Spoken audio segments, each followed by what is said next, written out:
Hello everyone, welcome to die-hard foodies. నేను మీ సౌజన్య. ఈరోజు మనం మలై రాబ్రీ ఎలా తయారు చేయాలో తెలుసుకుందాం.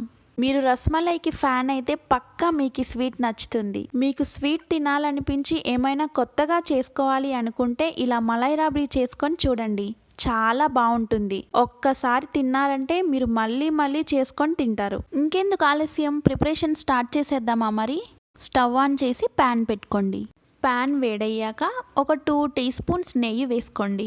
నెయ్యి లేకపోతే బటర్ అయినా వేసుకోవచ్చు. నెయ్యి వేడయ్యాక 1/2 cup milk powder, 1 cup milk వేసుకోండి. నేను ఇక్కడ 2 కప్స్ వేసుకుంటున్నాను. ఇప్పుడు 1/4 కప్ షుగర్, 1 టీ స్పూన్ ఇలాచీ పౌడర్ వేసుకొని బాగా కలుపుకోవాలి. మీ దగ్గర ఇలాచీ పౌడర్ లేకపోతే కొన్ని ఇలాచీలు తీసుకొని దోరగా వేగించి గ్రైండ్ చేసుకొని వేసేసుకోండి. పాలని ఇలా బాగా లంప్స్ లేకుండా కలుపుకోవాలి.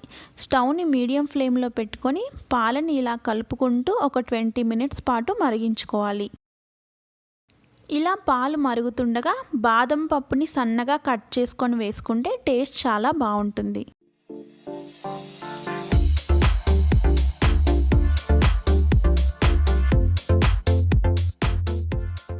ఇలా కలుపుతూ పాలు తిక్కుగా ఇలా ఈ కన్సిస్టెన్సీలో వచ్చేంత వరకు మరిగించుకుంటే సరిపోతుంది.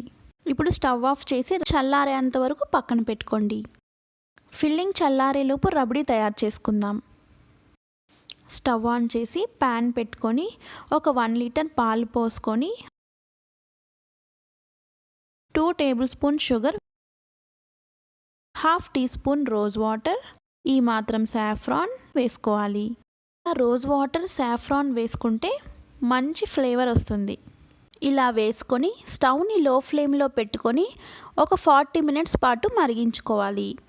పాలని ఇలా కలుపుకుంటూనే మరిగించుకోవాలి. ఇలా కలుపుకోవటం వల్ల పాలు పొంగిపోకుండా తిక్కుగా అవుతాయి.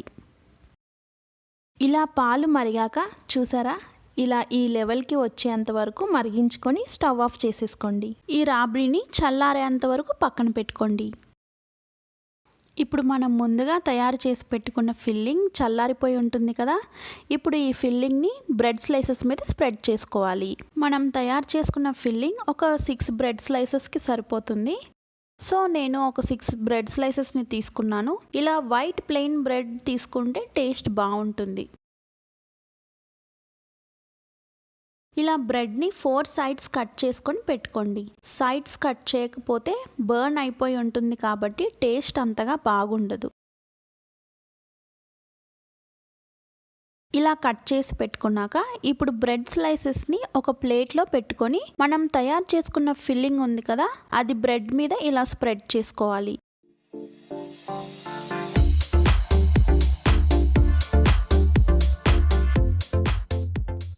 ఇలా స్ప్రెడ్ చేసుకున్నాక బ్రెడ్ని ఇలా మెల్లిగా ప్రెస్ చేసుకుంటూ రోల్ చేసుకొని పెట్టుకోవాలి. ఇలా ప్రెస్ చేస్తూ రోల్ చేయడం వల్ల రోల్ పర్ఫెక్ట్గా వస్తుంది. ఫ్రెష్ బ్రెడ్ని మాత్రమే యూజ్ చేయండి, లేకపోతే బ్రెడ్ స్లైసెస్ రోల్ చేసేటప్పుడు బ్రేక్ అయిపోతాయి.